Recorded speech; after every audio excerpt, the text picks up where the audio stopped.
Welcome to Manage It Monday. Hey everyone, welcome back to another Manage It Monday. I'm Rochelle Howell, and today we're talking about something that shows up every day in business, leadership, and in life. We're talking perception. Perception is not just a buzzword, it is a powerful force that shapes how people experience the world around them. And whether you're a business owner, a leader, or just someone trying to communicate better, you've got to understand how much weight perception holds. So, what is perception? Perception is the way that someone understands or interprets a situation based on their own experiences, emotions, and expectations. It's not necessarily the facts, it's the meaning that they attach to those facts. Now, let's break this down. Perception is a personal truth, a filter shaped by someone's past experiences, emotions, and expectations. It's what people believe happened. It is the foundation of how they respond, feel, and act. Perception is not always factual or logical. It's not always a complete picture of what actually happened, and it's not objective reality. Here's the key to understanding it. Perception is someone's personal truth. It's how they feel, what they believe happened, and how they respond to it.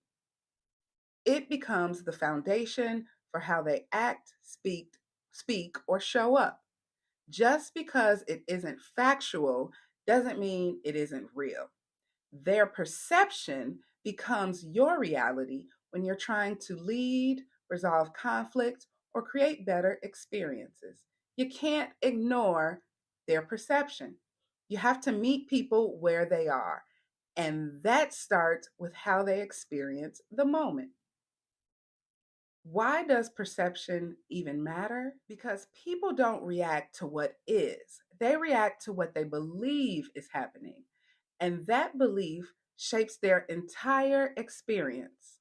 Let's say a customer walks into your business and they're standing there for a few minutes while your team is, they're handling a rush, they're busy.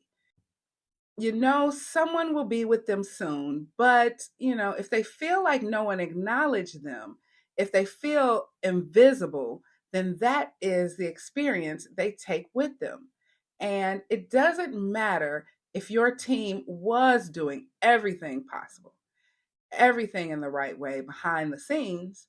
What matters is how the customer felt. That's what they'll remember. That's what they'll post about on social media, and that's what determines whether they will come back. Let's flip it. Let's say you're leading a team, and one of your team members starts disengaging. You're thinking, what is going on? I've been supportive, I've checked in, I've given them opportunities, but they feel like they're being micromanaged or overlooked for leadership roles. Even if that's not your intention or what you're doing, their perception shapes how they're behaving. They might stop contributing, they might check out, they might even quit and take all of their talent and their energy with them because they thought that you weren't for them. Perception matters because it drives reactions. It shapes trust, it builds or breaks relationships. We get so caught up in trying to be right, in defending ourselves, improving our intent, just fighting it, that we forget to pause and say, wait, what did they experience? When we skip over that, we miss out on the real connection. We miss that opportunity to improve our relationship. We miss the opportunity to build something better. And here's the thing, when someone tells you how they felt or how they experienced something, they are not always looking for a fight. They don't want to debate. Sometimes they just want to be heard. And when you do that, when you actually listen and hear someone, you unlock the power to grow as a leader and to build a strong business. You start to create that bond. Here's my personal belief. I don't like to deal in right and wrong. I like to deal in what is, what happened, what didn't happen, what someone felt, and most importantly, how to ensure what is supposed to happen actually happens the next time or even now. Because when we start debating who's right or who's wrong, we step into ego. We get into defense mode. We want to win. But this isn't really about winning. It's about having the relationship and being able to move forward to accomplish something. It's about managing what's in front of you. Let me give you an example. When I was leading a team, we were creating a new support structure focused on warehouse food safety. And one of our roles involved helping with accept reject decisions for product that might be out of spec when it arrived. Now, these weren't always quick decisions. Sometimes they took time because we had to review documents, we had to check trackers, and then we sometimes had to reach out to the supplier to figure out the root cause of the deviation. Sometimes it took a few days, and if it was the weekend, it may take over the weekend. My team was doing the work, but the buying team perceived them as slow or not doing their job because the product was sitting at the warehouse. And instead of reaching out to us to understand the process, they went to leadership and they complained. Their perception? We didn't know what we were doing. We were new. So, what did leadership do? They added extra notification steps to show that we were working on it, just to help ease that perception that the buying team had.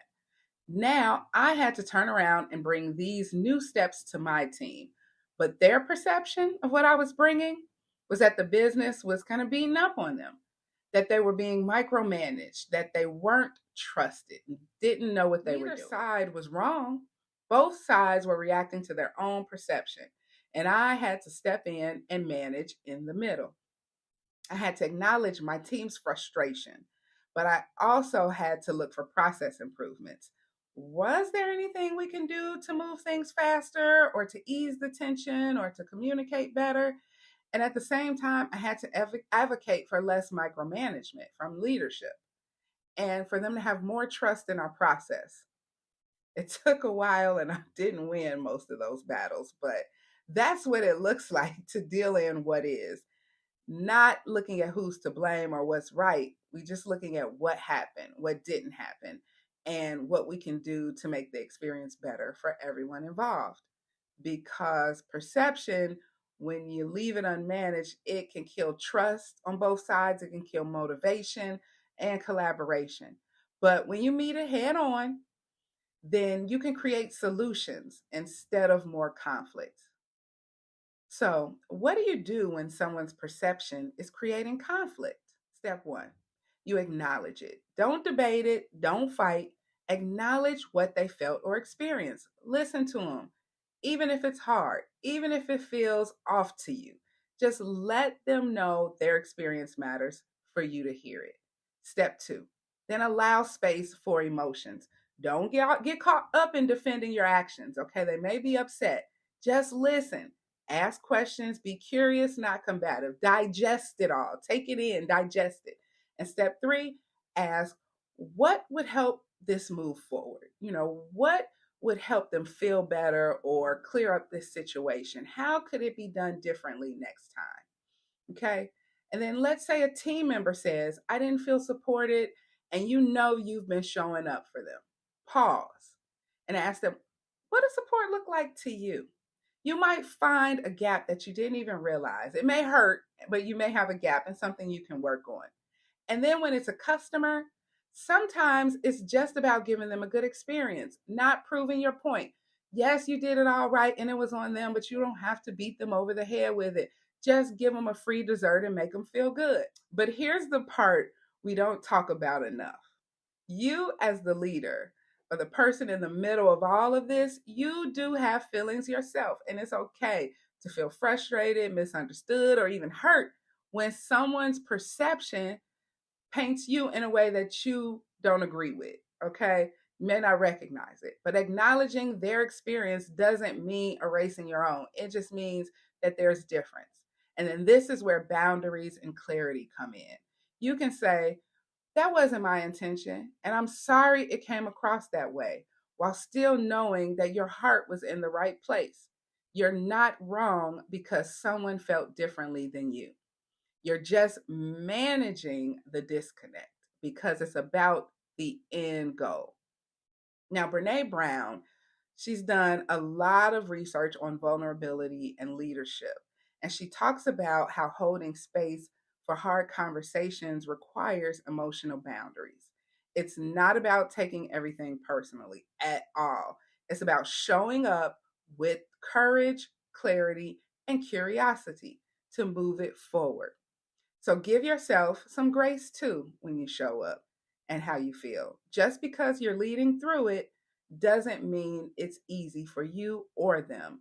But when you focus on resolution instead of righteousness and on action instead of accusation, you create healing, accountability, and forward momentum in whatever you're doing. Now, as a leader, your job is to help people grow, not to shame them, not to make them the fall guy, unless someone blatantly disobeyed you or acted with bad intentions. But if they are on the up and up, this is your chance to coach, not condemn. If there's a disconnect, deal with the disconnect. Teach, guide, show them the standard and how to meet it. That is real leadership. That is how you build loyalty and strength in your team. So here's your Manage It Monday weekly action. This week, when something goes a little sideways, I want you to pause and then ask yourself, what might they be perceiving? And then meet them there. It's not about right or wrong, it's about understanding what is and doing the work to create something better. So pick one relationship, whether it's with a team member, whether it's a client, or it's a customer, and check in on their experience. Don't wait for a complaint. Be proactive. Ask, how are things feeling on your end? Is there anything I could do differently that would make things easier or clearer for you? And then take one action, big or small, to close a perception gap. Now, all right, leaders, once you do that, come back and tell me that you understand why perception is reality. And then I want you to deal with it with grace, lead with heart, and manage what matters. Now, take a deep breath and repeat after me. I can face hard conversations without losing myself. I lead with empathy, not ego. And I am committed to creating better experiences, starting with obtaining my own clarity. You can and you will. Thank you all for joining me. Give me a thumbs up and subscribe.